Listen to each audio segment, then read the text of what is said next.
she told the Secretary General, please for me, no dinner. You know that this, when you receive the Nobel Prize, there's a big, huge dinner. All the dignitaries of the world come. They spend probably almost $1 million for the dinner itself. And so many people come by flight and go. He said, I don't want anything. What do I want? No dinner? Give me the money of the dinner. And she said, give the money of the dinner for my poor people of India. Who will not give? So instead of a dinner, they had a tea party, you know, and all of them were curious to know that the dinner is cancelled and this lady is taking not $1 for herself, but for the poor of India. So obviously with them, they also brought their checkbooks, obviously, rich people. You know, they collected millions of dollars in that one day. And her speech that I accept this honor, this paper means nothing to me, but I accept this paper, this, what is it called? The Nobel Prize for the poor of India. This paper means nothing. It is they who are the saints, not me. People just got up and clapped. If you see that video, you can Google it, I guess. I never saw it, but I saw it in the, in the video. They clapped for 20 minutes. And I don't know, she received millions of dollars. Anyway, so when I worked with Mother Teresa, what changed my life was, honestly, one thing was the proximity of this lady. You know, when a person is too holy, you know, the shadow itself is enough. You remember some story in the Bible? What's in The? Yeah. She one was to see the shadow. The shadow is enough. Or the lady who touched the tassel of Jesus, and a hemorrhage for 12 years was healed. And Jesus is asking, who touched me? What a stupid question. Who touched me? There are thousands of people around Jesus, you know, not only touching, pushing and climbing on Jesus, you know, and Jesus is asking, who touched me? Only one person understood. Who was that? The woman knelt and said, Lord, I am sorry. And she said, great is your faith, O woman. So Mother Teresa's, that holiness itself was enough for me to just pass by her to receive that holiness. So, and you know, at that time I went in 1992, Mother Teresa was still very young. And she would go till she could walk every day. She didn't assign to herself. Whatever the young sisters assigned, where she had to go, she would go like a normal sister. When she was on the plane or when she was on the stage, she was a big lady, world famous. But when the sisters, you will not even know who is Mother Teresa and who are other sisters. She went every day. Calcutta, Howrah station is a railway station. There are thousands of people 24 hours. Thousands of people. Like in this room, we are about 70, you said. If it is a platform, in this room there will be at least 800 people or 1,000 people. Honestly, there's just no space. People always, every time. So people from villages and all come here so that they can beg and get some money, you know, and they can't keep on begging till they can walk and eat, and they take from the garbage and eat, okay? And when they cannot move, they go to a corner, and they get tired, and they slowly die there. So Mother Teresa started a movement called Picking Up the Dying, and brought to her house called Nirmal Hriday, means a pure heart, where people would die there after 5 or 6 days, you know. Mother Teresa wanted to give them a dignified death, at least, if not in their life, at least in their last moment, that there is someone who is close to the person before they die. So how I changed my life is this. So one day I was walking with Mother Teresa and all these people, 5, 6 nuns, through the station, and it was my turn to pick up. They don't allow you for the first 3, 4 days. So after the 4th day, they already assigned, okay, Brother Freddie, whoever the patient is, the person is, they pick up. So in a corner was lying a person for more than, you know, a few yards. We could smell the dirt. What happened? If people cannot hear, please close their ears, you know. This man, half of his head was eaten by maggots, you know, worms, and he was dying there. So seeing the condition, the sisters told, you know, this is too difficult for you, we will pick up. But those days I said I had a lot of enthusiasm, you know, young seminarian. I said, no, now or never. This was one of my phrases, now or never. This is the chance. You know, I scooped this person, no gloves, no mask, nothing. Mother Teresa's, they just go and do the work, everyday work. I just scooped him, brought him to a rickshaw. You know a rickshaw? The man has to do that in India. We took him, brought him to that house, and till that person dies, you are responsible. The one who carries is responsible for that person. I had no training for nursing or nothing. You know, I never, bandaged a wound. I slowly cleaned up all the maggots. Imagine, when I'm cleaning these maggots and worms are coming through my hand.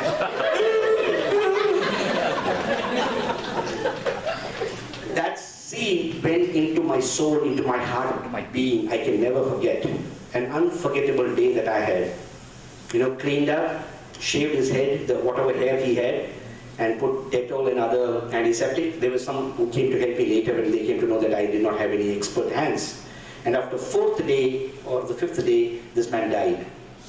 And when he dies, you're supposed to pick up this person because there's no address, no one to claim. You take them to the crematorium. No one, you yourself have to do, because there are thousands of people, few sisters and volunteers. So there's not 2 or 3 people assigned for one person. You have to learn by doing. You never know where to go for the crematorium. They will give you an address. And they come. If they don't come, they don't come. So I took them to the crematorium, and it was such a, painful situation for me. I cried and cried and cried and cried. And that changed the course of my life. I said, Lord, if at all I want to do something, shall I put off this?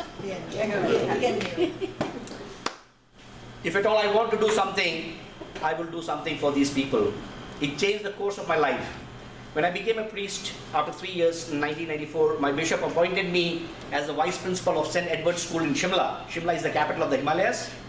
So that was the top school of the diocese. That was built by the Britishers. So once they left, they gave it to the Irish brothers, the Christian brothers, and once they left, they gave it to the diocese, our diocese. So that was a top school, built in a British style. Very, very, the best, even today is the best school. So my bishop appointed me as the vice principal because I was a little fan of my bishop. I was his altar boy. So I knew the bishop when I was like in my third or fourth grade, when I received my first Holy Communion in the age of 7. Since then I was an altar boy. So the bishop had a sort of a soft corner for me. And then, as a seminarian, you always have favors. And then I used to tell this story of Mother Teresa and so on. So he liked me very much. And then, as a little boy, I liked driving very much. So I was the only seminarian who could drive. And I was the bishop's driver. So in our country, the bishops don't drive. They always have drivers, big. So just as a little fellow, I used to drive the bishop. So wherever he used to take, he said, Freddie, come on, jump into the car. So I used to run, take the bishop's car, and I would drive him around. So we became good friends. So he gave me a favor by making me the vice principal of, so the appointment comes, and I was in the bishop's house, I read this, I said, oh wow, what is this? But I never expected this, So without even thinking, I went with this letter straight. He just gave me in 5 minutes, I went back to the room. I told the bishop, I am not accepting this appointment. You know what the bishop said? What? That's what he said. What? I am giving you the best place, the top school, the vice principal. I was not even qualified. I just had ecclesiastical degree. To be a vice principal, you need to have secular degree. Even today, I don't have any secular degree. I'm only a 10th grade, honestly. But my ecclesiastic degree, I have got till the doctorate. I'm doing my doctorate now. The church degree. But no grade. If I'm thrown out, I will be in the street of Calcutta. So Bishop still appointed me to be the vice principal of the school, and he asked me, what? I said, Bishop, I don't want to accept this. I cannot. He said, why? He said, I didn't give a reason, Mother Teresa or anything. I said, I want to work among the poorest of the poor. This is the words of Mother Teresa, Poorest of the poor. She served the poorest of the poor. When I said poorest of the poor, the bishop understood. He said, we don't have a place for you like this. Then he said, you go to the chapel, pray and come back after 1 hour. I went to the chapel, after 10 minutes I came back. I said, the Lord has made me totally clear. He said, I want to get the poorest of the poor. This is the place. He said, I have to create one for you. So he sent me to a mission where there were no priests at all. In Punjab. You heard about Punjab? Yeah. No? Okay. That time it was all infested by terrorists. Terrorists, you know. So no priest went to this called Sangrur district. And he said, you could be killed, but that is the poorest place I can ever find because there's no priest. You want to work there? I said, yes, I'll work there. So the bishop sends me with a bag of rice, potatoes and tomatoes and, you know, because no place to, I rented house, you know, and one catechist. And bishop himself came and we got a rented house for 9 years. Dear friends, I worked there. I started with 3 Catholics, not in that place. There was no Catholics, but in the vicinity. So I was given this one big district. In 9 years, I had 33 villages. There were 3 parishes and social work. We had the 3 convents because of 3 parishes. And then today, we have the 3rd largest school there. Oh.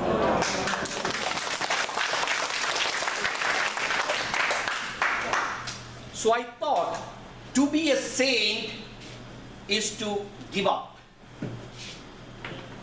It's not to have too many achievements in our, you know, in our degree, in our profile. And I saw each time I did not want to have any achievement, the Lord gave me more and more achievements.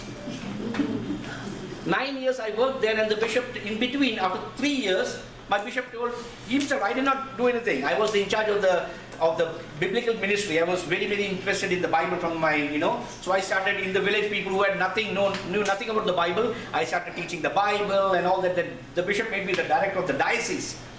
You know, fellow who was working in a village, and I would not wear shoes. I would wear, you know, pajamas, like pajamas. The Punjabis wear pajamas and a long thing called kurta. So I wear that because I want to identify myself with the villagers. If I tell stories, unbelievable. You know, I was attacked many times because they did not know what this fellow is doing. And I worked among the Dalits. You know who the Dalits are? The outcast people, low caste people. So they did not accept me, the high caste people, because they did not want that a revolution should be created. So the high class people did not accept me. The poor people said, what are you doing here? We don't want you. You have come to convert us, or you have come to, you know.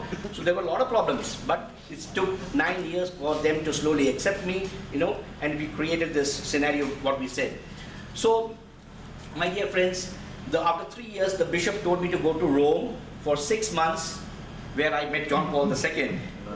Yeah, I met him 9 times, by the way, okay? So meeting him was just like meeting a friend towards the end. Because I knew a priest from New York who was in charge, who was the director of the John Paul II Foundation. He would bring every year one big bag of plenty of dollars and give to the bishop, to the Pope. But he did not know Italian.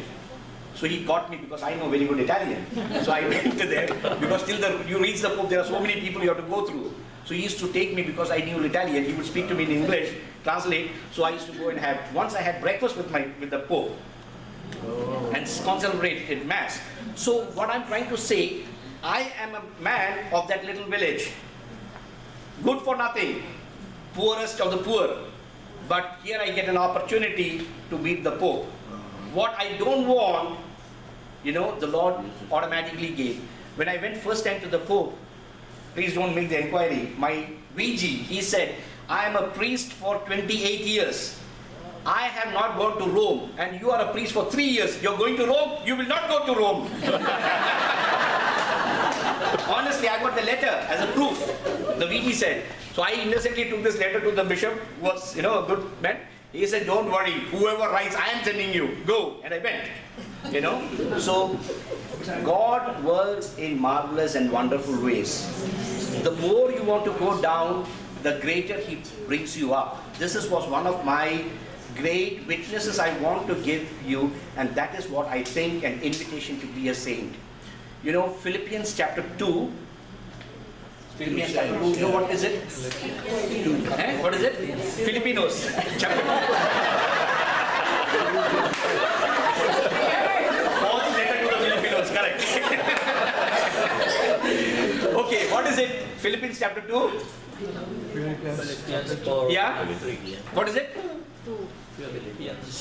Yeah, what does it say about Philippians chapter 2? What is it? Okay. Christ. Now everything is the answer is immediately. What is this? CD.